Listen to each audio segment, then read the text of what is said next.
നമ്മൾ ഇന്ന് ചിന്തിക്കുന്ന വിഷയം വളരെ പ്രധാനപ്പെട്ട ഒരു വിഷയമാണ്. ലോകം രക്ഷപ്പെടണം എന്നാഗ്രഹിക്കുന്നവരാണ് നമ്മൾ എല്ലാവരും. ചില കാര്യങ്ങളൊക്കെ കാണുമ്പോൾ നമ്മുടെ തന്നെ മനസ്സിൽ വന്നിട്ടുള്ള ഒരു ചോദ്യമാണ്, ഈ ലോകം എങ്ങോട്ടാ പോണേ? നമ്മൾ പലരോടും ചോദിച്ചിട്ടുള്ള ഒരു കാര്യമായിരിക്കാം, ഈ ലോകത്തിന്റെ പോക്ക് എങ്ങോട്ടാ?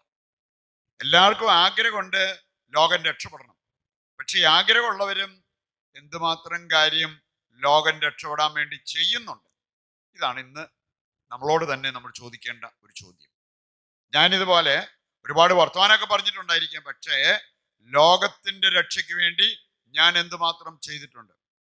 ബൈബിൾ ഉള്ളവരെടുത്തോ, ജ്ഞാനത്തിന്റെ പുസ്തകം 6-ാം അധ്യായത്തിന്റെ 24-ാമത്തെ വചനം. ജ്ഞാനത്തിന്റെ പുസ്തകം 6-ാം അധ്യായത്തിന്റെ 24-ാമത്തെ വചനം നമുക്ക് തരുന്ന വലിയൊരു സന്ദേശം. ലോകം രക്ഷപ്പെടണമെങ്കിൽ നമ്മൾ എന്ത് ചെയ്യണം? ലോകം രക്ഷപ്പെടണമെങ്കിൽ ലോകത്തെന്ത് സംഭവിക്കണം? അതിന്റെ വെളിച്ചത്തില് നമ്മൾ ഇന്ന് ചിന്തിക്കുന്ന ഒരു പ്രധാനപ്പെട്ട വിഷയം, ലോകം രക്ഷപ്പെടണമെങ്കിൽ നമ്മുടെ കുടുംബങ്ങൾ നേരെയാകണം. കുടുംബജീവിതം നേരെയായാൽ നമ്മുടെ ലോകം രക്ഷപ്പെടും. അപ്പൊ അതുകൊണ്ട് പ്രിയപ്പെട്ടവരെ, ഈ വചനം വായിക്കുമ്പോൾ നിങ്ങൾക്ക് മനസ്സിലാകും ലോകം രക്ഷപ്പെടാൻ നമുക്ക് വേണ്ട കാര്യം എന്താണെന്ന് അവിടെ പറഞ്ഞിട്ടുണ്ട്. കിട്ടിയവർ വായിച്ചു. ജ്ഞാനികളുടെ എണ്ണം വർദ്ധിക്കുന്നതാണ് ലോകത്തിന്റെ തന്നെ രക്ഷ. മനസ്സിലായോ? ലോകം രക്ഷപ്പെടണമെങ്കിൽ എന്ത് സംഭവിക്കണം? ജ്ഞാനികളുടെ എണ്ണം വർദ്ധിക്കണം. നമ്മുടെ സൗന്ദര്യം വർദ്ധിച്ചാൽ മതിയോ? നമ്മുടെ ആരോഗ്യം വർദ്ധിച്ചാൽ മതിയോ? നമ്മുടെ സമ്പത്ത് വർദ്ധിച്ചാൽ മതിയോ? നമ്മുടെ വിദ്യാഭ്യാസം വർദ്ധിച്ചാൽ മതിയോ? പോരാ. വചനം പറയാണ്, ജ്ഞാനികളുടെ എണ്ണം വർദ്ധിക്കണം.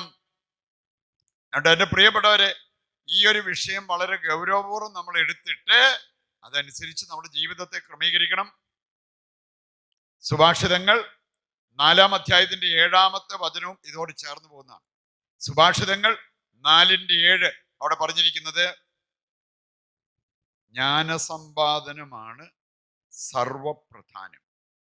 ഇത് ഞാൻ ഉണ്ടാക്കി പറഞ്ഞല്ല, ബൈബിളിൽ പറഞ്ഞിരിക്കുന്ന ജ്ഞാനസമ്പാദനമാണ് സർവപ്രധാനം.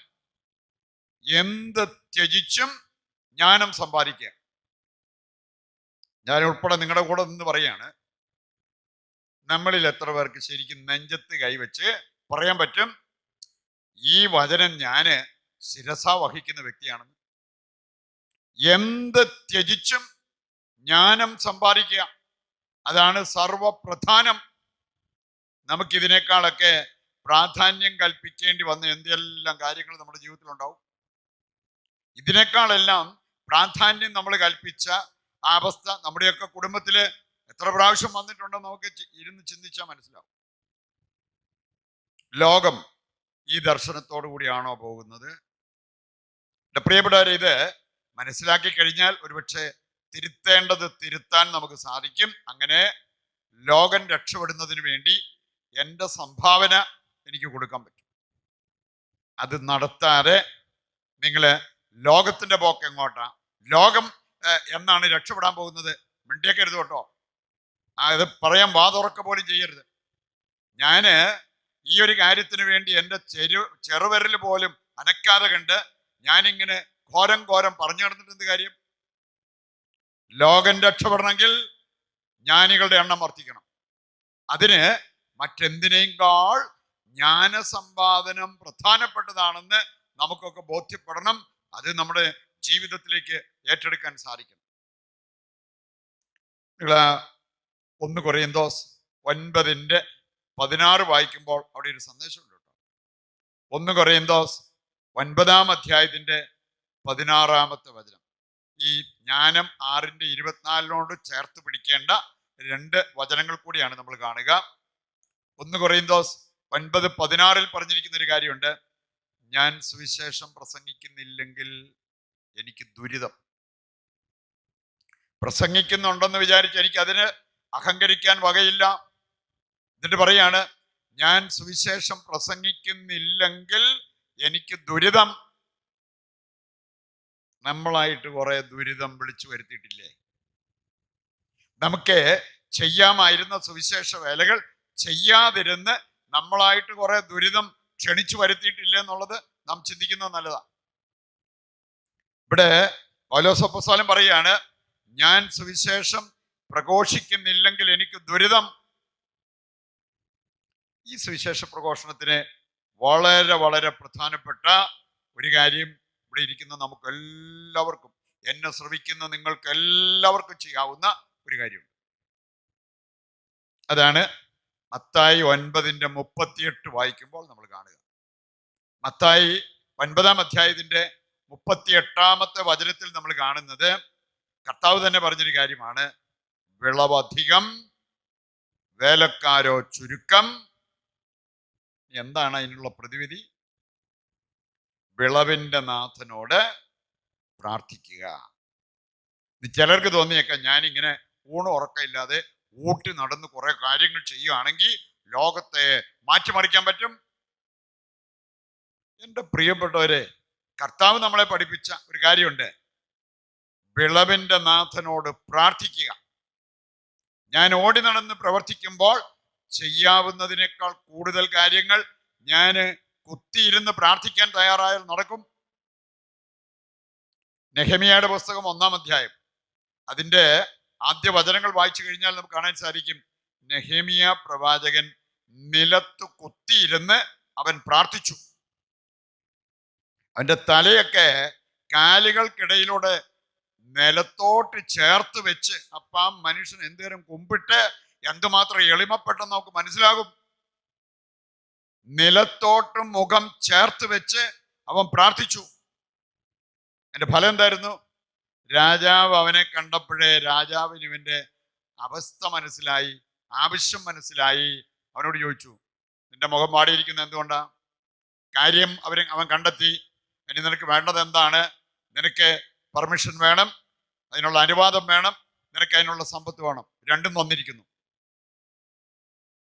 ഇവിടെ നമ്മളൊക്കെ തലയും കുത്തിമറിഞ്ഞ് അധ്വാനിച്ചിട്ട് കാര്യങ്ങൾ നേരെയാകുന്നില്ലെന്നാ പറഞ്ഞത്. രാവും പകലും കിടന്ന് അധ്വാനിച്ചിട്ട് ഇപ്പോഴും സാമ്പത്തികമായിട്ടൊരു ഭദ്രതയോ ജീവിതത്തിലൊരു സന്തോഷമോ ഇല്ലാത്ത വ്യക്തികള്. നമ്മുടെയൊക്കെ ഈ തലയും കുത്തിമറിഞ്ഞുള്ള പ്രവർത്തനത്തെക്കാൾ പ്രധാനപ്പെട്ടതാണ് നമ്മൾ ഇരുന്ന് പ്രാർത്ഥിക്കാൻ തയ്യാറാകുന്നത്. അതാണ് നെഹേമിയ പ്രവാചകൻ നമ്മെ ആദ്യത്തെ അധ്യായത്തിൽ പഠിപ്പിച്ചിരിക്കുന്നത്. പ്രിയപ്പെട്ടവരെ, ഈ 3 വചനങ്ങള് നമ്മൾ കണ്ടല്ലോ. ജ്ഞാനം 6:24, 1 കൊറിന്തോസ് 9:16. മൂന്നാമത് നമ്മൾ കണ്ട വചനമാണ് മത്തായി 9:38. ഈ 3 കോർത്തിണക്കി ചില കാര്യങ്ങൾ നമ്മൾ ഇന്ന് ചിന്തിക്കാൻ പോവുകയാണ്. ഞാൻ പറഞ്ഞല്ലോ, നമ്മൾ ഇന്ന് ചിന്തിക്കുന്ന പ്രധാനപ്പെട്ട ഒരു വിഷയം ഇതാണ്. ലോകം രക്ഷപ്പെടണമെങ്കിൽ എന്ത് സംഭവിക്കണം? കുടുംബങ്ങൾ രക്ഷപ്പെടണം. കുടുംബങ്ങൾ. മദർ തെരേസ പറഞ്ഞൊരു കാര്യമുണ്ട്. ലോക സമാധാനം നീ ഇഷ്ടപ്പെടുന്നുണ്ടോ? ഉണ്ടെങ്കിൽ നീ ആദ്യം ചെയ്യേണ്ടത് നിന്റെ വീട്ടിലേക്ക് ചെന്ന് കുടുംബത്തെയും കുടുംബാംഗങ്ങളെയും സ്നേഹിക്കുക. ലോക സമാധാനം നീ ഇഷ്ടപ്പെടുന്നുണ്ടോ? എന്റെ പ്രിയപ്പെട്ടവരെ, ലോകത്തിന്റെ പോക്ക് എങ്ങോട്ടാണെന്ന് ചോദിച്ച് കുറെ വികാരം പ്രകടിപ്പിച്ചിട്ട് കാര്യമില്ല. മദർ പറയാണ്, നീ ലോക സമാധാനം ഇഷ്ടപ്പെടുന്ന വ്യക്തിയാണോ? ഇതാണ് നിനക്ക് പ്രായോഗികമായിട്ട് ചെയ്യാൻ പറ്റുക. നീ നിന്റെ കുടുംബത്തിലേക്ക് ചെന്നിട്ട് കുടുംബത്തെ സ്നേഹിക്കുക, കുടുംബാംഗങ്ങളെ സ്നേഹിക്കുക. അതിന് പകരം വല്ല അച്ഛനായാൽ മതിയായിരുന്നു, വല്ല കന്യാസ്ത്രീയായാൽ മതിയായിരുന്നു, ഇത് എന്തൊരു ദുരിതമായി കുടുംബത്തില് എന്നും പറഞ്ഞ് ഇങ്ങനെ പരാതി പരിഭവം പറഞ്ഞു നടന്നത് കൊണ്ട് എന്തെങ്കിലും മാറ്റം വരാൻ പോകുന്നുണ്ടോ? നിന്റെ കുടുംബത്തിലേക്ക് ചെന്ന് നീ നിന്റെ കുടുംബത്തെയും കുടുംബജീവിതത്തെയും നിന്റെ കുടുംബാംഗങ്ങളെയും നീ സ്നേഹിക്കാൻ തുടങ്ങുക. ലോകത്ത് സമാധാനം ഉണ്ടാവും. ഒരു വിശുദ്ധ പറഞ്ഞതാ. അത് നമുക്ക് കണ്ണടച്ച് വിശ്വസിച്ച് ഹൃദയത്തിലേക്ക് ഏറ്റെടുക്കാവുന്ന ഒരു സന്ദേശമാണ്. അതുകൊണ്ട് എൻ്റെ പ്രിയപ്പെട്ടവരെ, കുടുംബങ്ങൾ രക്ഷപ്പെടണം. അപ്പോൾ ലോകം രക്ഷപ്പെടും. ദൈവം നമ്മോട് ചോദിക്കുന്ന, തിരുസഭയിലൂടെ നമ്മോട് ചോദിക്കുന്ന ഒരു ചോദ്യമുണ്ട്. Is your family at stake എന്ന് പറഞ്ഞാൽ അതിന്റെ അർത്ഥം എന്താണെന്നറിയോ? നിന്റെ കുടുംബം അപകടത്തിലാണോ, അപകടാവസ്ഥയിലാണോ, അപകടത്തിന്റെ വക്കിലാണോ നിന്റെ കുടുംബം? അതുപോലെ തന്നെ നമ്മോട് ചോദിച്ചിരിക്കുന്ന ഒരു ചോദ്യം, is your family life at stake? നിന്റെ ദാമ്പത്യം അപകടത്തിലാണോ? ഇത് ദൈവം നമ്മോട് ചോദിക്കുന്ന, സഭയിലൂടെ നമ്മോട് ചോദിക്കുന്ന ഒരു ചോദ്യമായിട്ട് നമ്മൾ എടുക്കണം. എന്നിട്ട് അതിനുള്ള ഉത്തരം നമ്മൾ കണ്ടെത്തണം. അങ്ങനെയെങ്കിൽ ലോകത്തിന്റെ രക്ഷയ്ക്ക് വേണ്ടി നമുക്ക് കുറേയേറെ കാര്യങ്ങൾ ചെയ്യാൻ പറ്റും. പ്രിയപ്പെട്ടവരെ, ഈ ഒരു വിഷയം നമ്മുടെ മനസ്സിൽ വെച്ചുകൊണ്ട് നമ്മൾ ഏതാനും കാര്യങ്ങൾ മനസ്സിലാക്കാനായിട്ട് പോവുകയാണ്. ഒന്നാമത്തെ ചോദ്യം, നമ്മുടെ മുമ്പിൽ നമ്മൾ കാണുന്ന കുടുംബങ്ങൾ കെട്ടുറപ്പുള്ള കുടുംബങ്ങളാണോ, തകർന്നുകൊണ്ടിരിക്കുന്ന കുടുംബങ്ങളാണോ? നമുക്ക് നമ്മുടെ തന്നെ കുടുംബത്തെക്കുറിച്ച് ചോദിക്കാം. അതുപോലെ നമുക്കറിയാവുന്ന മറ്റു കുടുംബങ്ങള് നമ്മുടെ ചുറ്റുപാടും ഉണ്ടല്ലോ. നമ്മൾ ഇന്ന് കാണുന്നത് കെട്ടുറപ്പുള്ള കുടുംബങ്ങളാണോ, അടിസ്ഥാനമുള്ള കുടുംബങ്ങളാണോ, അതോ തകർന്നുകൊണ്ടിരിക്കുന്ന കുടുംബങ്ങളാണോ? ഞാനൊരിക്കൽ ഒരു 200ഓളം പേര് ധ്യാനിച്ചുകൊണ്ടിരുന്ന ഒരു ധ്യാന ഗ്രൂപ്പാണ്. ഞാൻ ആ ഗ്രൂപ്പിൽ അവരോട് ചോദിച്ചു, നിങ്ങളിൽ ശരിക്കും സന്തോഷമുള്ളവർ മാത്രം നിങ്ങളുടെ വലതുകരം ഉയർത്തുക. എത്ര പേര് കരമുയർത്തിയെന്നറിയോ? 16 പേര്. 200-ൽ 16. ബാക്കി കുടുംബങ്ങൾക്ക് എന്ത് സംഭവിച്ചു? ഞാന് കൈ പൊക്കാതിരുന്ന ചില വ്യക്തികളെ എനിക്കറിയാം. അവരുടെ വീട്ടിലും ഞാൻ പോയിട്ടുണ്ട്. ബംഗ്ലാവും വിലപിടിപ്പുള്ള വണ്ടിയും ഇഷ്ടം പോലെ സ്ഥലവും ഇൻവെസ്റ്റ്മെന്റ് എല്ലാം ഉള്ളവര് കൈ പൊങ്ങിയില്ല. എന്റെ പ്രിയപ്പെട്ടവരെ, ഒരു കാര്യം എനിക്ക് മനസ്സിലായി, ജീവിത സൗകര്യങ്ങളൊന്നും അല്ല നമുക്ക് സന്തോഷം തരുന്നത്. നമുക്ക് ഇഷ്ടം പോലെ സുഖങ്ങളും സൗകര്യങ്ങളും ഉണ്ടെന്ന് വിചാരിച്ച് ഈ സന്തോഷമുള്ളവരുടെ ഗണത്തിൽ പെടുന്നെന്നും പറഞ്ഞ് കൈപൊക്കാൻ പറ്റിയെന്ന് വരില്ല. അതിന് സന്തോഷം കണ്ടെത്തുന്ന ഉറവിടം നമ്മൾ തിരിച്ചറിയണം. ഇനി ആ ഉറവിടം കണ്ടെത്തിയ കുടുംബങ്ങളിൽ നമ്മൾ ജീവിക്കണം. അതുകൊണ്ടാണ് നമ്മൾ നമ്മോട് തന്നെ ചോദിക്കേണ്ടത്, എൻ്റെ കുടുംബം അപകടാവസ്ഥയിൽ മുമ്പോട്ട് പോകുന്ന കുടുംബമാണോ, കെട്ടുറപ്പുള്ള കുടുംബമാണോ? കെട്ടുറപ്പുള്ള കുടുംബമാണെങ്കിൽ ആ കുടുംബത്തിൽ ദൈവത്തിന് സ്ഥാനം ഉണ്ടാവും, ആ കുടുംബത്തിൽ വിശുദ്ധിക്ക് സ്ഥാനം ഉണ്ടാവും, ആ കുടുംബത്തിൽ ഐക്യത്തിന് സ്ഥാനമുണ്ടാകും. സ്വന്തം കാര്യം വിട്ടിട്ട് കുടുംബത്തിന്റെ നന്മയ്ക്ക് വേണ്ടി കുടുംബാംഗങ്ങൾ നിലകൊള്ളും. ഇങ്ങനെയൊക്കെ സംഭവിക്കുന്ന കുടുംബങ്ങൾ നമ്മുടെ കണ്ണിൽ എത്ര എണ്ണം പെടുന്നുണ്ട്. അതുകൊണ്ട് ഈ ഒരു കാര്യം നമ്മൾ പ്രത്യേകം ശ്രദ്ധിക്കേണ്ട ഒരു കുടുംബമാണ്.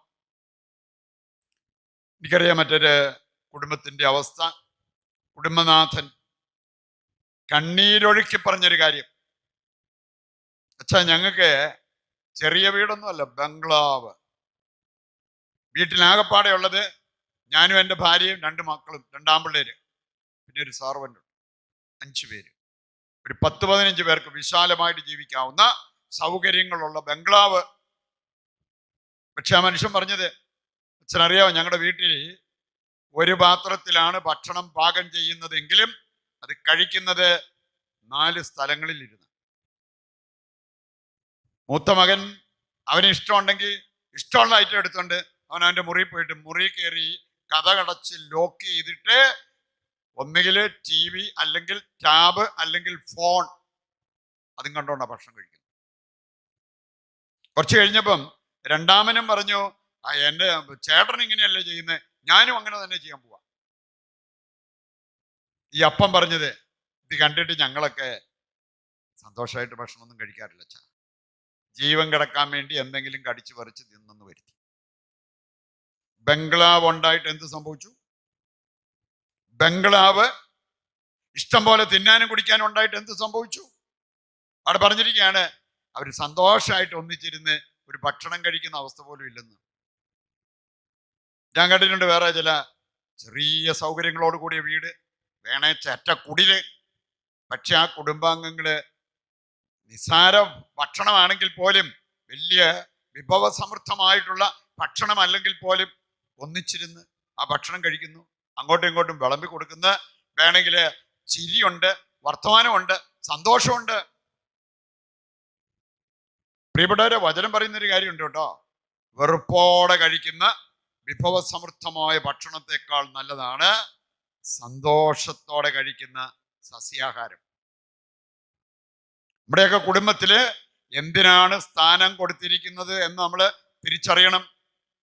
ദൈവ സാന്നിധ്യത്തിനും ദൈവഭരണത്തിനും സന്തോഷത്തിനും സമാധാനത്തിനും ഇങ്ങനെയുള്ള കാര്യങ്ങൾക്കാണോ നമ്മുടെ കുടുംബത്തിൽ സ്ഥാനം കൊടുത്തിരിക്കുന്നത് എന്ന കാര്യം നമ്മോട് തന്നെ നമ്മൾ ചോദിക്കേണ്ട ഒരു പ്രധാനപ്പെട്ട കാര്യമാണ്. നിങ്ങൾ മത്തായിയുടെ സുവിശേഷം 18:19 വായിച്ചാൽ, മത്തായി 18:19, ഇത് ചങ്കിലൊന്ന്, കുടുംബാംഗങ്ങളുടെ ചങ്കിലൊന്ന് കയറിയെങ്കിൽ നിങ്ങൾ എന്തെങ്കിലും ഒരു ജീവിത പ്രശ്നം വരുമ്പോഴേ ഭ്രാന്ത് പിടിച്ച പോലെ ഓടി നടക്കേണ്ട കാര്യമുണ്ടോ? എവിടെയാണ് എനിക്കിനി ഇതിനൊരു പരിഹാരം, ആരാണ് ഇതിനൊരു പരിഹാരം കാണിച്ചു തരിക എന്ന് ചോദിച്ച് നമ്മൾ ഓടി നടക്കേണ്ട കാര്യമില്ല. വചനം പറയുന്നത് എന്താ? നിങ്ങളിൽ 2 പേർ യോജിച്ച് ചോദിക്കുന്ന ഏത് കാര്യവും സ്വർഗസ്ഥനായ പിതാവ് നടത്തി തരും. ഇത് സാത്താൻ അറിയാവുന്നതുകൊണ്ട് എങ്ങനെയെങ്കിലും ഇതിലേക്ക് നമ്മൾ വരാതിരിക്കാൻ സാത്താൻ അവന്റെ സകല അടവും പ്രയോഗിക്കും. ഇന്ന് അവന്റെ ഭരണം നടക്കുന്ന കുടുംബങ്ങളുണ്ട്, അവന്റെ പ്രേരണയ്ക്ക് വഴങ്ങി ജീവിക്കുന്ന കുടുംബാംഗങ്ങളുണ്ട്. അതുകൊണ്ട് ഒരാൾ പ്രാർത്ഥിക്കാന്ന് പറയുമ്പോഴേ അടുത്തയാള് അതിന് ഇടങ്കോലിടും. എന്തെങ്കിലും കാരണം പറഞ്ഞ് അതിനെ തടസ്സപ്പെടുത്താൻ നോക്കുന്നത്. പ്രിയപ്പെട്ടവരെ, വചനം പറയാണ്, നിങ്ങൾ 2 പേര് മതി യോജിച്ച് ചോദിക്കാൻ, ഒന്ന് പ്രാർത്ഥിക്കാൻ തയ്യാറായാൽ നിങ്ങളുടെ ഏത് കാര്യവും സ്വർഗസ്ഥനായ പിതാവ് നടത്തി തരും. പരിവുണ്ട്, ഇങ്ങനെയുള്ള കാര്യങ്ങളാണ് നമ്മുടെ കുടുംബത്തിൽ നടമാടേണ്ടത് എന്ന കാര്യം നമ്മൾ തിരിച്ചറിയണം. പ്രഭാഷകൻ 25:1 വചനം, പ്രഭാഷകൻ 25:1 വായിച്ചാൽ, ദൈവത്തിനും മനുഷ്യർക്കും പ്രീതികരമായ 3 കാര്യങ്ങളെ കുറിച്ച് അവിടെ പറഞ്ഞിട്ടുണ്ട്.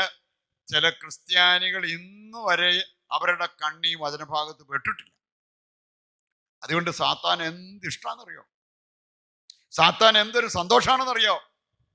ഇവിടെ പറയപ്പെട്ടിരിക്കുന്നത് ദൈവത്തിനും മനുഷ്യർക്കും പ്രീതികരമായ 3 കാര്യങ്ങൾ. ഈ 3 കാര്യങ്ങൾ അവഗണിച്ച് നമ്മൾ ജീവിച്ചാൽ നമ്മുടെ കുടുംബം എങ്ങനെയിരിക്കും? ദൈവത്തിനും മനുഷ്യർക്കും പ്രീതികരമായ 3 കാര്യങ്ങൾ. ഒന്ന്, സഹോദരന്മാർക്ക് തമ്മിലുള്ള യോജിപ്പ്. നേരത്തെ ഒരു പാത്രത്തിൽ നിന്ന് ഭക്ഷണം കഴിച്ചുകൊണ്ടിരുന്ന സഹോദരങ്ങളാണ് ഇപ്പം അരയിൽ കടാര തിരികെയാണ് നടക്കണേ. സൗകര്യം കിട്ടിയാൽ എവിടെയെങ്കിലും വെച്ച് സൗകര്യം കിട്ടിയാൽ സ്വന്തം സഹോദരനെ പോലും തട്ടിക്കളയാൻ വേണ്ടി ആര് ജയിച്ചു? സാത്താൻ ജയിച്ചു. ഈ വാശി, വൈരാഗ്യം, പ്രതികാര ചിന്ത കിടക്കുന്നിടത്തോളം കാലം ഇവരുടെ ജീവിതത്തിലേക്കോ ഇവരുടെ കുടുംബത്തിലേക്കോ ഒരു ദൈവാനുഗ്രഹവും കടന്നു വരില്ല. ദൈവത്തിന്റെ കരുണ പോലും പ്രതീക്ഷിക്കാൻ പറ്റില്ല. നിങ്ങൾ ആ പ്രഭാഷകൻ 28:3 വായിച്ചാൽ അവിടെ പറഞ്ഞിട്ടുണ്ട്. പ്രഭാഷകൻ 28:3, അയൽക്കാരോട് പകവച്ചു പുലർത്തുന്നവന് കർത്താവിന്റെ കരുണ പ്രതീക്ഷിക്കാൻ പറ്റുമോ? ഏറ്റവും വലിയ അയൽക്കാരെന്ന് പറഞ്ഞാൽ നമ്മുടെ കുടുംബത്തിൽ നമ്മുടെ കൂടെ ജീവിക്കുന്നവരാണ്. അവരോട് പകവെച്ചു പുലർത്തുന്നവർക്ക് എങ്ങനെ കർത്താവിന്റെ കരുണ പ്രതീക്ഷിക്കാൻ പറ്റും? രണ്ടാമതൊരു കാര്യം അവിടെ പറഞ്ഞിട്ടുണ്ട്, അയൽക്കാരോടുള്ള സൗഹൃദം.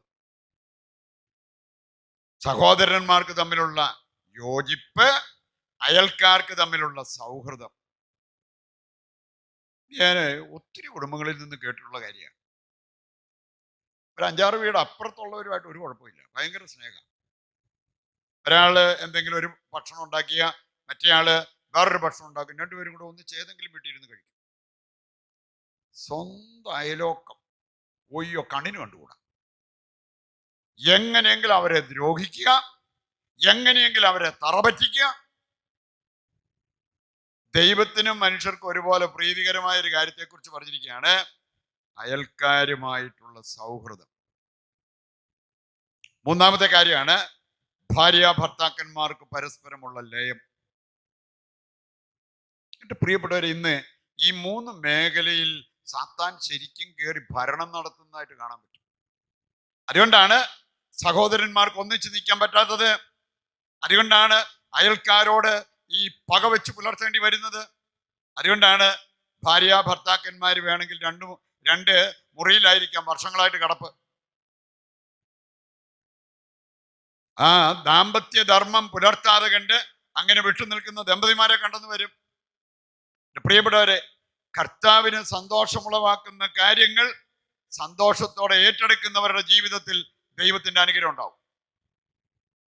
അതാണ് ഈ വചനഭാഗം നമ്മെ ഓർമ്മിപ്പിക്കുന്നത്. ഫിലിപ്പിയർ 2-ാം അധ്യായം 2-ാമത്തെ വചനത്തിൽ പറഞ്ഞിരിക്കുന്ന ഒരു കാര്യമുണ്ട്. ഫിലിപ്പിയർ 2:2. കുടുംബാംഗങ്ങളുടെ ഇടയിൽ ഉണ്ടാകേണ്ടത് യോജിപ്പ്, ഐക്യം. അവിടെ പറഞ്ഞിരിക്കുകയാണ്, ഒരേ കാര്യങ്ങൾ ചിന്തിച്ച് ഒരേ സ്നേഹത്തിൽ വർദ്ധിച്ചാൽ ദൈവത്തിന്റെ സന്തോഷം നിങ്ങൾക്ക് പൂർണ്ണമാക്കാൻ പറ്റും. അത് ചെയ്യുകയാണെങ്കിൽ അതനുസരിച്ച് സ്വർഗത്തിൽ നിന്ന് അനുഗ്രഹം നമ്മുടെ കുടുംബത്തിലേക്ക് ഒഴുകി വരുന്നത് കാണാൻ പറ്റും. നമുക്കിനി ഏതാനും കാര്യങ്ങള്, എന്താണ് കുടുംബം എന്ന് സഭ പഠിപ്പിക്കുന്നുണ്ട്, വചനം പഠിപ്പിക്കുന്നുണ്ട്, വിശുദ്ധര് പഠിപ്പിക്കുന്നു. ശരിക്കും നമ്മളൊരു കുടുംബജീവിതം നയിക്കുക എന്ന് പറഞ്ഞാൽ എന്താ? കുടുംബത്തെക്കുറിച്ച് നമുക്കുള്ള ധാരണ എന്താണ്? തെറ്റായ ധാരണയാണെങ്കിൽ അത് മാറ്റണം. ഒരു കാര്യം പറഞ്ഞിരിക്കുന്നത്, കത്തോലിക്കാ സഭയുടെ മതബോധന ഗ്രന്ഥം വായിച്ചാൽ കാണാൻ സാധിക്കും, ആദ്യത്തെ ദൈവിക സ്ഥാപനമാണ് കുടുംബം. ആദത്തെയും ഹവ്വായെയും അവരെ ഒന്നിപ്പിച്ച് അവരെ അനുഗ്രഹിക്കുന്ന ദൈവത്തെ കാണാൻ പറ്റും. കുടുംബജീവിതത്തിന് ആദ്യത്തെ ദൈവിക സ്ഥാപനം അതാണ് കുടുംബം.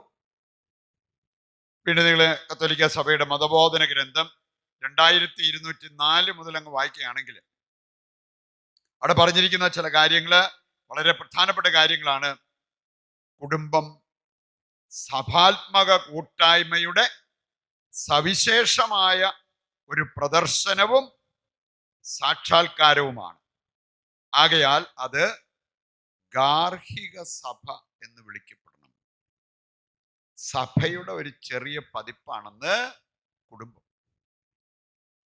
കുടുംബത്തിലേക്ക് നമ്മൾ നോക്കുമ്പോൾ സഭയെ കുടുംബത്തിൽ കാണണം. സഭയുടെ ചെറിയൊരു പതിപ്പായിട്ട് കുടുംബത്തിൽ കാണണം. ചിലരെ എനിക്കറിയാം, അവര് പള്ളിയിലേക്ക് വന്നു കഴിഞ്ഞാൽ ഭയങ്കര ബഹുമാനം കേട്ടോ. കൈ കൂപ്പി പിടിക്കുന്നു, മുണ്ട് അഴിച്ചിടുന്നു, മടക്കി കുത്തിയിരുന്നത് അഴിച്ചിടുന്നു, അങ്ങനെ എന്തെല്ലാം ബഹുമാനം. തിരിച്ച് വീട്ടിലേക്ക് കയറുമ്പോൾ ഇതിന്റെ ഒരംശം പോലും ഇല്ല. നമ്മുടെ കുടുംബവും ഒരു ഗാർഹിക സഭയാണെന്ന് നമ്മൾ തിരിച്ചറിഞ്ഞു കഴിഞ്ഞാൽ, എൻ്റെ പ്രിയപ്പെട്ടവർ, നമുക്ക് അങ്ങനെ ചെയ്യാൻ പറ്റുമോ? പള്ളിക്കകത്ത് ഇരുന്ന് ആരെങ്കിലും അസഭ്യം പറയുന്നത് കേൾക്കാറുണ്ടോ? എന്നാ പിന്നെ എന്തുകൊണ്ടാണ് ഈ ഗാർഹിക സഭയായ കുടുംബത്തിൽ ഈ ഒരു കാര്യം നമ്മൾ ശ്രദ്ധിക്കാത്തത്? കുടുംബത്തെ സഭയുടെ ഒരു ചെറിയ പതിപ്പായിട്ട് നമ്മൾ കാണാൻ പഠിച്ചാൽ നമ്മുടെ കുടുംബം അനുഗ്രഹിക്കപ്പെടുന്നത് കാണാൻ പറ്റും. നമ്മൾ മനസ്സിലാക്കിയിരിക്കേണ്ട ഒരു 8 ഉത്തരവാദിത്തങ്ങൾ, അഷ്ടാംഗ ഉത്തരവാദിത്വം എന്ന് വേണമെങ്കിൽ നമുക്ക് പറയാൻ പറ്റും. നിങ്ങൾ ഈ കത്തോലിക്ക സഭയുടെ മതബോധന ഗ്രന്ഥം 2204 മുതൽ മുമ്പോട്ടൊന്ന് വായിച്ചാൽ മതി. കുടുംബാംഗങ്ങളുടെ കടമയെന്നോണം നിങ്ങൾ മനസ്സിലാക്കിയിരിക്കേണ്ട കാര്യങ്ങൾ, ഇതൊക്കെ മനസ്സിലാക്കിയാണോ കുടുംബജീവിതം നയിക്കുന്നത്, ഇതൊക്കെ മനസ്സിലാക്കിയാണോ വിവാഹ ജീവിതത്തിലേക്ക് പ്രവേശിച്ചത് എന്നൊന്നും തിരിച്ചറിയുന്നത് നല്ലതാണ്. ഒന്നാമത്തെ കാര്യം, വിശ്വാസത്തിൻ്റെയും പ്രത്യാശയുടെയും സ്നേഹത്തിൻ്റെയും സമൂഹമായി കുടുംബം മാറണം. അത് മാറ്റാനുള്ള കടമ ഓരോ കുടുംബാംഗങ്ങൾക്കുണ്ട്. വിശ്വാസത്തിൻ്റെയും സ്നേഹത്തിൻ്റെയും പ്രത്യാശയുടെയും ഒരു സമൂഹം. എനിക്കതുണ്ടെങ്കിലേ മറ്റുള്ളവർക്ക് അത് കാണിച്ചു കൊടുക്കാൻ പറ്റൂ. എന്നെ കണ്ട് മറ്റുള്ളവർക്ക് പഠിക്കാൻ സാധിച്ചു കഴിഞ്ഞാൽ കുറച്ച് കഴിയുമ്പോൾ ഈ ഗുണങ്ങളൊക്കെ അവർക്കും ഉണ്ടാകും. അപ്പൊ കുടുംബാംഗങ്ങളിൽ ഇതെല്ലാം നിറഞ്ഞു നിൽക്കുന്ന ആ ഒരവസ്ഥയുണ്ടാകും. രണ്ടാമത്തെ കാര്യം, സ്ത്രീത്വത്തിൽ തിളങ്ങി വിളങ്ങിയ സ്നേഹത്തിൻ്റെയും ഐക്യത്തിൻ്റെയും പ്രതിരൂപമായി കുടുംബം മാറണം. സ്ത്രീത്വം അറിയാലോ ആരൊക്കെയാണ്? സ്ത്രീത്വം പിതാവ്, പുത്രൻ, പരിശുദ്ധാത്മാവ്. അതുപോലെ തന്നെ നമ്മള് തിരുക്കുടുംബം, അതിലേക്ക് നോക്കിയാലും യേശു മാതാവ്, യൗസേപ്പ് പിതാവ്, ഇവിടെ എല്ലാം നമ്മൾ കാണുന്ന രണ്ട് പ്രധാനപ്പെട്ട കാര്യങ്ങളാണ് സ്നേഹം, ഐക്യം. നമ്മുടെ കുടുംബത്തിൽ ഇവ തിളങ്ങി വിളങ്ങണം. അങ്ങനെ സംഭവിക്കുന്നുണ്ടെങ്കിൽ എൻ്റെ പ്രിയപ്പെട്ടവരെ, ആ കുടുംബം ക്രിസ്തീയ കുടുംബമാണ്. ആ കുടുംബത്തിന് ദൈവത്തിന്റെ അനുഗ്രഹമുണ്ട്. ആ കുടുംബത്തിന് മറ്റു പല കുടുംബങ്ങളെയും അനുഗ്രഹിക്കാൻ പറ്റും. ആ കുടുംബത്തിലേക്ക് കയറി വരുന്നവര് ദൈവത്തിന്റെ സമാധാനവും ദൈവത്തിന്റെ അനുഗ്രഹവും പ്രാപിക്കും. ഇങ്ങനെ നമ്മുടെ കുടുംബം മാറണം.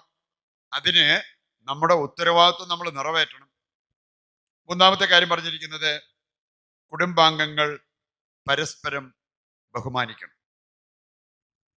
നിങ്ങൾ എഫേസസ് 5-ാം അധ്യായം 22 മുതൽ വായിച്ചാൽ, 1 പത്രോസ് 3-ാം അധ്യായം വായിച്ചാൽ, അവിടെ എല്ലാം പറയപ്പെട്ടിരിക്കുന്ന ഒരു കാര്യമുണ്ട്. ഭാര്യയും ഭർത്താവും പരസ്പരം സ്നേഹിക്കാനും ബഹുമാനിക്കാനും കടപ്പെട്ടിരിക്കുന്നവരാണ്. ചിലർ പറയും ഭാര്യ ഭർത്താവിന് വിധേയപ്പെടണം, ഭർത്താവ് ഭാര്യയെ സ്നേഹിക്കണം. ശരിക്കും നമ്മളിത് ധ്യാനിച്ചു കഴിഞ്ഞാൽ നമുക്ക് കിട്ടുന്നൊരു മെസ്സേജ് ഇതാണ്: ഭാര്യയും ഭർത്താവും ഈ രണ്ട് കാര്യത്തിലും മുൻപന്തി നിൽക്കണം. സ്നേഹിക്കുക, ബഹുമാനിക്കുക. ഇത് കൊടുത്താൽ കിട്ടാൻ കുറച്ചുകൂടി എളുപ്പമാണ്. കിട്ടിയിട്ട് കൊടുക്കാം എന്ന് വിചാരിച്ച് കണക്കം പറഞ്ഞിരിക്കുന്നതിനേക്കാൾ കൊടുത്താൽ കിട്ടും. ഗിവ് ആൻഡ് ടേക്ക് റിലേഷൻഷിപ്പ്, അതിലേക്കാണ് നമ്മുടെ ശ്രദ്ധ നമ്മൾ കൊണ്ടുവരേണ്ടത്. നാലാമത്തെ കാര്യമാണ്, ഭാര്യ ഭർത്താക്കന്മാർ പരസ്പരം ആലോചിച്ചും പ്രാർത്ഥിച്ചും മാത്രമേ തീരുമാനമെടുക്കാവൂ. ഞങ്ങൾക്കൊക്കെ എന്ത് പണി കുറഞ്ഞേനെന്നറിയാവോ? നിങ്ങൾ ഭാര്യ ഭർത്താക്കന്മാർ ഇത് ചെയ്യുവാണ്, ഈ കൗൺസിലിംഗ് എന്തേരം കുറയുമെന്നറിയോ? കാരണം എനിക്കറിയാം, കൗൺസിലിങ്ങിന് വരുമ്പോൾ സംസാരിച്ച് വരുമ്പോഴത്തേക്ക് ഇവർ പറയാറുള്ളത്, അച്ഛാ ഇങ്ങനെ ഒരു സംഭവം ഞാൻ അറിഞ്ഞേയില്ല. ഭർത്താവ് ചോദിക്കുക, നീ എന്തിനാ അതൊക്കെ അറിഞ്ഞത്? നീ അറിഞ്ഞിട്ട് എന്ത് കാര്യം? തീരുമാനമെടുക്കുമ്പോൾ അവളോട് ചോദിച്ചിട്ട് എന്നാ കാര്യം? അതൊരു മന്ദബുദ്ധിയെ പോലെയാ. അതിനോട് ആലോചന ചെയ്യുന്ന ഞാൻ അതിനേക്കാൾ മന്ദബുദ്ധിയല്ലേ? നിങ്ങൾ ഭാര്യയും ഭർത്താവും പരസ്പരം ആലോചിച്ച് ഒരു തീരുമാനമെടുത്താണെങ്കിൽ ആ തീരുമാനം പാളിപ്പോയാലും രണ്ടുപേരും കൂടെ ഒന്നിച്ചു നിന്ന് അതിനെ പരിഹരിച്ച് ജീവിതത്തിൽ മുമ്പോട്ട് പോകാൻ പറ്റും. ആലോചിക്കാതെ ഒരാളുടെ അടുത്ത തീരുമാനമാണെങ്കിൽ അടുത്തയാൾ മരണം വരെ അതും പറഞ്ഞ് കുറ്റപ്പെടുത്തിക്കൊണ്ടിരിക്കും. പതിവുണ്ട്. ഇത് നമ്മുടെ ഒരു കടമയാണ്, നമ്മുടെ കുടുംബം ക്രിസ്തീയ കുടുംബമായിട്ട് മാറണമെങ്കിൽ. അഞ്ചാമത്തെ കാര്യം, മാതാപിതാക്കൾ എന്ന നിലയിൽ കുട്ടികളെ വളർത്താൻ പരസ്പരം സഹായിക്കണം. അമേരിക്കയിലൊക്കെ ഞാൻ കണ്ടിട്ടുണ്ട് കേട്ടോ. അവര് ഭാര്യയും ഭർത്താവും പല വിദേശ രാജ്യങ്ങളിൽ കാണാൻ സാധിക്കും. അവർക്ക് മക്കളെ വളർത്തുന്നത് അമ്മയുടെ കാര്യമാണ് എന്നും പറഞ്ഞ് അവർ വിട്ടു അങ്ങനെ മാറി നിൽക്കത്തില്ല. അങ്ങനെ മാറുന്ന കാണാം, പിള്ളേർ ഏത് വഴിക്ക് പോകുന്നു. മക്കളെ വളർത്താൻ അപ്പനും അമ്മയും പരസ്പരം സഹായിച്ച് ഒന്നിച്ചു നിൽക്കണം. ഇന്ന് ദമ്പതിമാരുടെ ഇടയിൽ ഒരു ഐക്യമില്ലെങ്കിൽ പിന്നെ മക്കൾ മുതലെടുക്കാതിരിക്കുമോ? അതാണ് ഒത്തിരി കുടുംബങ്ങളിൽ സംഭവിച്ചുകൊണ്ടിരിക്കുന്നത്. വേണേ അപ്പൻ പറ്റിയില്ല എന്ന് പറഞ്ഞെടുത്ത് അമ്മ കൊച്ചിനെ പുറകെ കൂടെ വിളിച്ചിട്ട് പറയാ, നീ കുഴപ്പമൊന്നുമില്ല, നീ പോയി ചെയ്തോ, അത് ഞാൻ ബാക്കി നോക്കിക്കോളാം. ആ കുടുംബം തകരാതിരിക്കോ? നിങ്ങൾ വേണേ കൊച്ചിന്റെ പ്രീതിക്ക് വേണ്ടി അങ്ങനെ ചെയ്തെങ്കിൽ ആ കുടുംബം തകരാതിരിക്കോ? വേറെ ചിലർ എനിക്കറിയാം, കൊച്ചു വന്ന് കിണുങ്ങിക്കൊണ്ട് ഇങ്ങനെ ചോദിക്കുമ്പോഴത്തേക്കും അപ്പൻ എന്നോടാ പറഞ്ഞ്, അപ്പം പറഞ്ഞു പറ്റിയാലെന്ന്. അപ്പം പറ്റിയാലെന്ന് പറഞ്ഞെങ്കിൽ പറ്റിയല, നീ പോക്കോ. അപ്പം പറ്റിയാലെന്ന് പറഞ്ഞെങ്കിൽ അതിവിടെ നടക്കത്തില്ല. അങ്ങനെ ഒന്നിച്ചു നിൽക്കുന്ന ദമ്പതിമാർക്ക് മക്കളെ വളർത്താൻ കുറച്ചുകൂടി എളുപ്പമുണ്ടാവും. അങ്ങനെയുള്ള കുടുംബങ്ങളാണ് യഥാർത്ഥത്തിൽ ക്രിസ്തീയ കുടുംബങ്ങളായി മാറുന്നത് എന്ന കാര്യം നമ്മൾ തിരിച്ചറിയണം.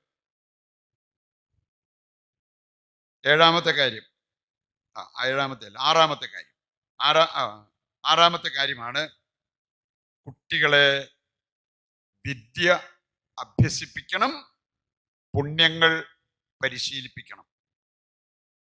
മാതാപിതാക്കളെ നിങ്ങൾ ആകപ്പാടെ നിങ്ങൾ ശ്രദ്ധിക്കുന്നത് കൊച്ചിന്റെ പഠിത്ത കാര്യം, കൊച്ചിനെ എങ്ങനെയെങ്കിലും പഠിപ്പിച്ചൊരു ഡോക്ടറാക്കുക, എഞ്ചിനീയർ ആക്കുക, ഇത് മാത്രമേ ഉള്ളൂ. വിദ്യ അഭ്യസിപ്പിക്കാൻ കടപ്പെട്ടവരാണ് മാതാപിതാക്കള്. പക്ഷെ ആ കൂടെ ഓർത്തിരിക്കുക, പുണ്യങ്ങൾ പരിശീലിപ്പിക്കണം. നിങ്ങളുടെ പിള്ളേര് പഠിക്കാതെ പോയാലും കുഴപ്പമൊന്നുമില്ല. പുണ്യാഭ്യാസമുള്ളവരാണെങ്കിൽ അവർ നിങ്ങൾക്ക് അഭിമാനമായിരിക്കും. പുണ്യങ്ങൾ പരിശീലിപ്പിക്കുക. നമ്മൾ പുണ്യം പരിശീലിക്കുന്നവരാണെങ്കിലല്ലേ മറ്റുള്ളവരെ പരിശീലിപ്പിക്കാൻ പറ്റുക. പറയുണ്ട്, വിദ്യാഭ്യാസം പുണ്യാഭ്യാസം ഇത് രണ്ടും പ്രധാനപ്പെട്ടതാണ് എന്ന് മാതാപിതാക്കൾ തിരിച്ചറിയണം. ഏഴാമത്തെ കാര്യമാണ്, പ്രായപൂർത്തിയായ മക്കൾക്ക് തങ്ങളുടെ ജോലിയും ജീവിതാന്തസ്സും തിരഞ്ഞെടുക്കാനുള്ള സ്വാതന്ത്ര്യത്തെ മാനിക്കണം. ഈ മേഖലയിൽ ഞാൻ കണ്ടിട്ടുണ്ട് ഇഷ്ടം പോലെ പ്രശ്നങ്ങൾ വന്നിട്ട് നമ്മൾ കൗൺസിലിങ്ങിന് ഒരുപാട് സമയം ചെലവഴിക്കേണ്ടി വരും. മാതാപിതാക്കൾക്ക് അവരുടെ മനസ്സിൽ മക്കളെക്കുറിച്ച്, അവരുടെ പഠനത്തെക്കുറിച്ച്, അവരുടെ ജോലിയെക്കുറിച്ച്, അവരുടെ വിവാഹത്തെക്കുറിച്ച് ഒരു ചിന്ത അവർക്കുണ്ട്. അത് നടക്കണം നടക്കണം നടക്കണം. നീ വേറെ ഒന്നും ചിന്തിക്കണ്ട, ഞങ്ങൾ പറയുന്ന അങ്ങ് കേട്ടാ മതി. അങ്ങനെയൊക്കെ ഒപ്പിച്ചൊരു കല്യാണം നടത്തിയിട്ട് ഇന്ന് അവരനുഭവിക്കുന്ന ദുരിതം.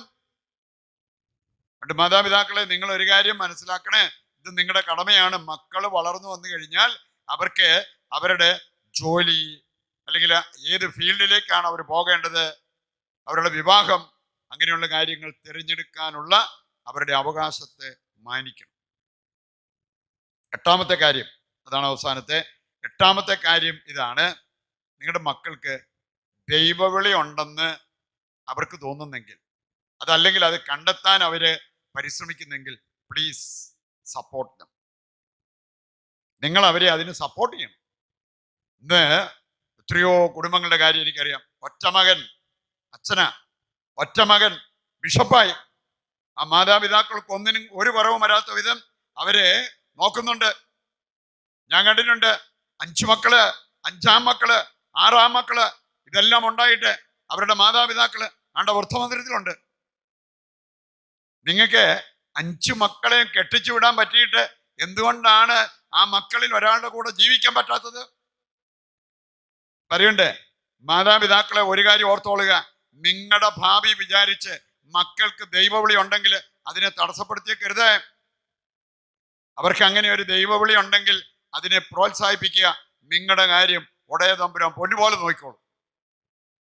ഇതിന്റെ പേരിൽ നിങ്ങൾ ആരും പട്ടിണി കിടക്കേണ്ടി വരത്തില്ല. എനിക്കറിയാവുന്ന ചില സംഭവങ്ങളുണ്ട്. അപ്പനും അമ്മയും ഇന്ന് അല്ലെങ്കിൽ അതിലൊരാൾ മരിച്ചെങ്കിലും മറ്റേയാള് മകൻ അച്ഛൻ്റെ കൂടെ സുഖമായിട്ട് കഴിയുന്നു.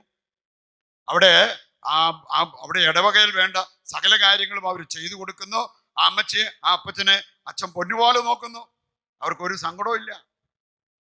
പറയുണ്ട്, മാതാപിതാക്കളെ, ഈ കടമകള്, ഈ 8 കാര്യങ്ങള് കുടുംബജീവിതം നയിക്കുന്നവര് ഒന്ന് ശ്രദ്ധിക്കുകയാണെങ്കിൽ നിശ്ചയമായിട്ടും അവരുടെ ജീവിതത്തിൽ അതിൻ്റെതായിട്ടുള്ള അനുഗ്രഹം ഉണ്ടാകും.